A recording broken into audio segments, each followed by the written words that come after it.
I stand before you today with a heavy heart and a sense of duty to the principles of transparency, accountability, and justice. It is with great reluctance and deep concern that I am compelled to address this media publicly regarding the financial mismanagement and corruption that has plagued our beloved party under the leadership of Barrister Julius Abure, the national chairman of our party. As National Treasurer, I am constrained to come before you and the public today because the internal mechanism of our party has failed woefully to bring Barrister Julius Abure to account for his brazen abuse of office and misappropriation of party funds.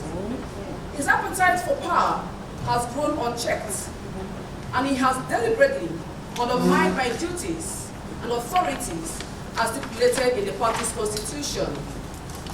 Since assuming office in 2021, Barrister Abure has engaged in a series of actions that not only undermine the principles upon which the Labour Party was founded, but also constitute grave violation of trust and responsibility.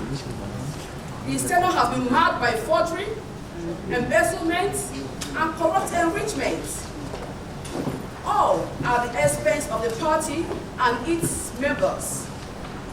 He has unilaterally depleted the party's accounts, often through fraudulent means, including forging signature of our predecessor and our late national chairman, Alhaji Abdul Salam, immediately after his demise.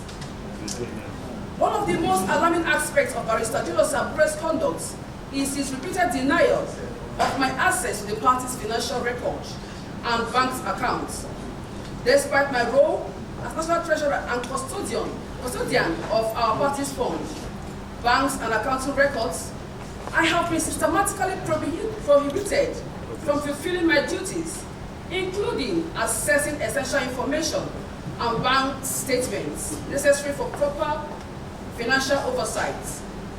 This deliberate obstruction not only hinders my ability to carry out my responsibility, but also raises serious questions about the chairman's transparency and accountability.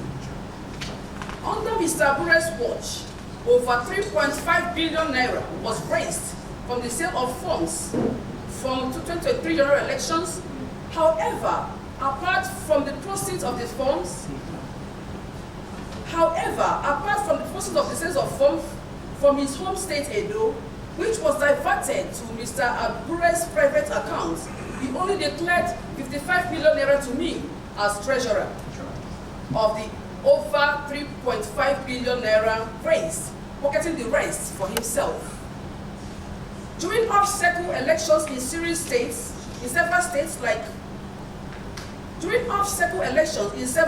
last year, the party raised around 958 million naira from nomination forms and donations. These funds have completely vanished under the watch of Abure, with zero paper trail. While on a fundraising tour in the United States of America, August last year, Mr. Abure and his cronies raised hundreds of thousands of dollars from the party's diaspora community. To date, he has not declared a single dollar to me or the NWC, essentially stealing donations meant for the party's development. Indeed, not a single cent from donations raised or received was ever paid into the party's accounts.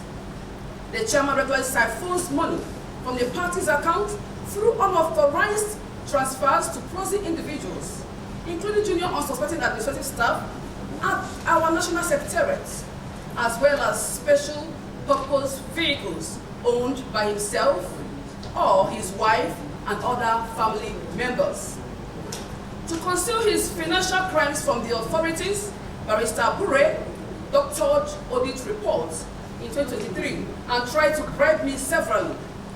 First with money, then a new car, and a new house to rectify his works financial statements. I've updated his bribes and obstructions of my duties as the National Treasurer. Indeed, Labour Party remains the only major political party that has failed to submit an audit report of our financial activities for 2022-2023 to the Independent National Electoral Commission, INEC. Evidence suggests the national chairman has sunk his looks into various choice properties in Nigeria and Europe. When he assumed office in 2021, Mr. Abure was practically destitute.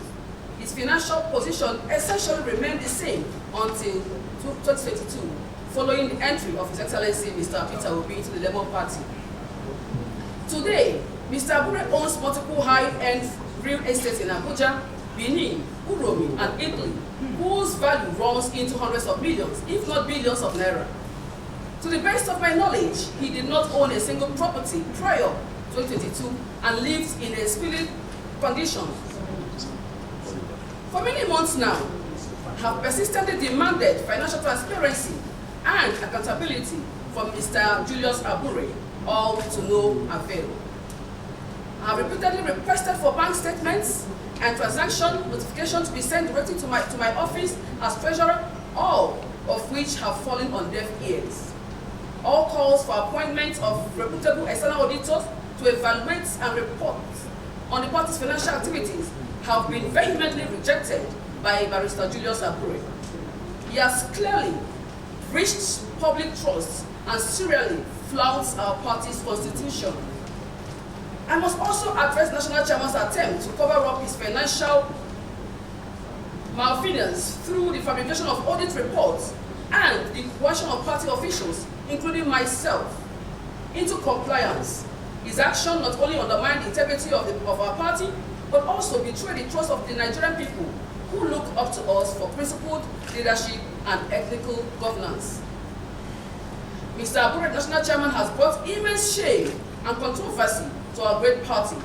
His conduct has completely violated the trust placed in him by party members and obedience movement at large. Essentially, he may have single-handedly jeopardized our chances in past and upcoming election due to his pen chart for embezzlement and financial misappropriation. I urged Mr. Abure to immediately answer the following questions. 1.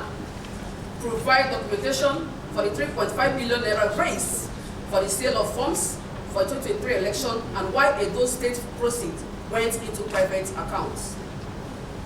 2. Account for the 958 million naira raised from off-cycle elections in 2023.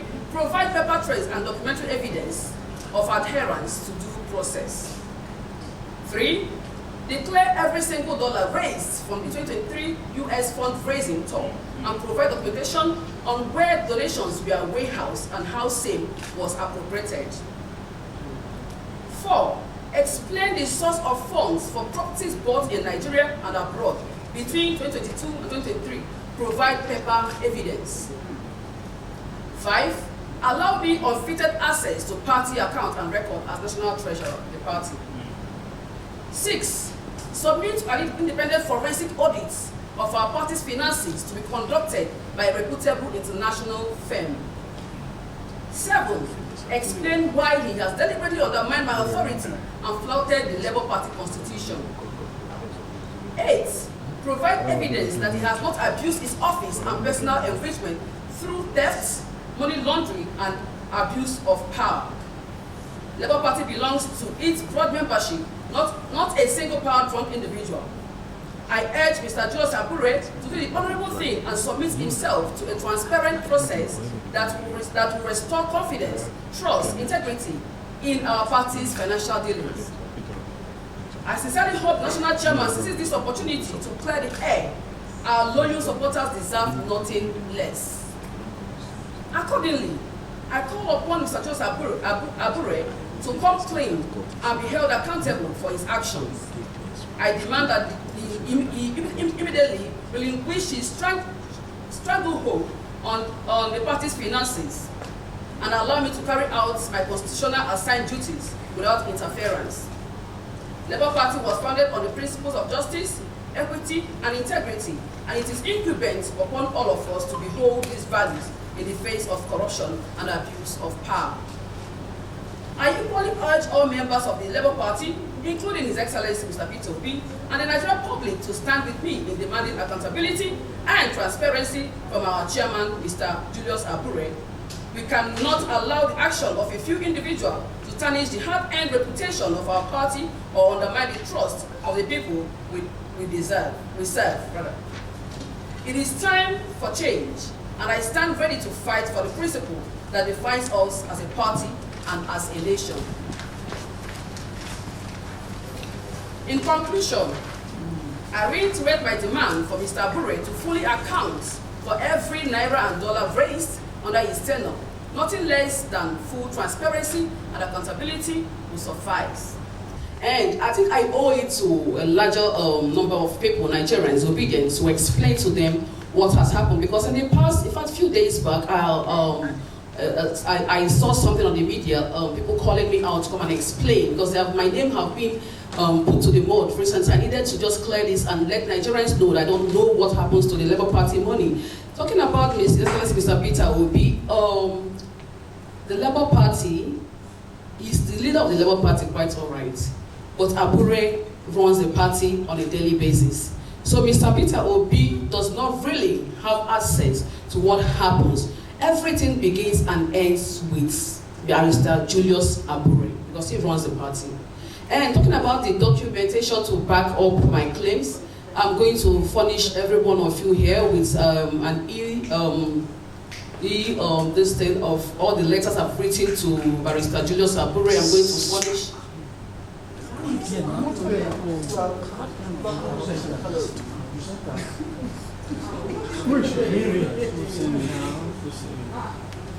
Okay. You could just repeat yourself from top, please. Okay, I said that Labour Party is a public institution, and by virtue of my office, everything about my office entails money.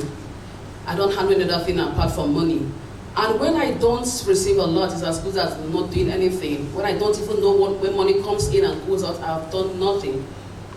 And what am I treasuring if I cannot say this is what has happened to the Labour Party money? If you could recall, during the campaign, a lot of us saw my video of when I was begging the public that they should come and support what we are doing. My video was out there, and a lot of people contributed their 1,000 naira. And up till now, I can't even tell them this is what their money was used for.